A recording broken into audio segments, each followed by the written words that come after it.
sisi wote lengo letu ni moja, tunalinda maisha ya binadamu na mali, tuokoe muda, badala ya kutumia kupambana na majanga tutumie kuzalisha, tuokoe hai, tuokoe mali.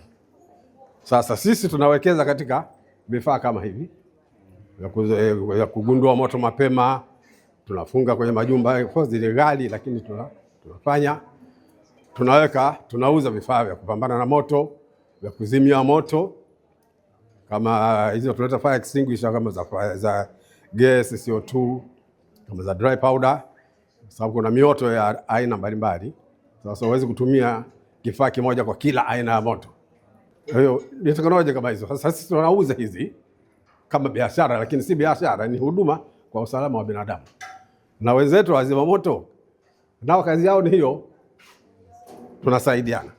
Sisi tunapoweza kusupply hivi vifaa kwa teknolojia hali ya juu, inasaidia na wao kupunguza ile adha, kila siku kuitwa huku, kila siku huku. Kumbe humu tumeweka vya kuzuia, humu tumeweka vya kugundua moto, huko kipo cha kupambana na moto ambacho mtu anaweza kutumia mwenyewe. Kwa watu wa fire wakija wanasaidiana na wananchi wanaomaliza moto mapema zaidi. Hii itakuwa na msaada mkubwa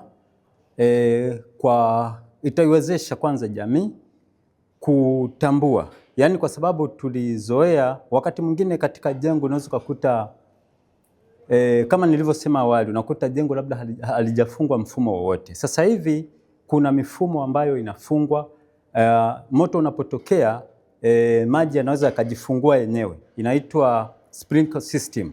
Kuna mifumo hiyo, mingine ni mifumo ya gesi, mingine ni mifumo ya poda na mingine ni mifumo ya maji. Kwa hiyo katika majengo ikiwekwa miundombinu hiyo rafiki, mimi nafikiri mtangazaji, ni kwanza jamii itanufaika zaidi teknolojia ikitumiwa vizuri zaidi. Technology on the addressable system is simplified and it's very easy. On, for example, our addressable panel, it tells you where exactly you should go. We have addresses. Let's say on a building you installed 500 smoke detectors. So for you, as conventional panel is going to tell you there is a problem in zone 5. So let's say you detected 438. So you have to check all of the detectors where this problem is coming from.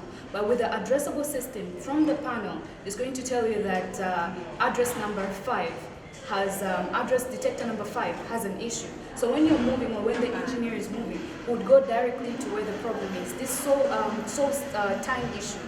And you're able to prevent fire very fast. Kuna mengi ya kujifunza kwa siku ya leo.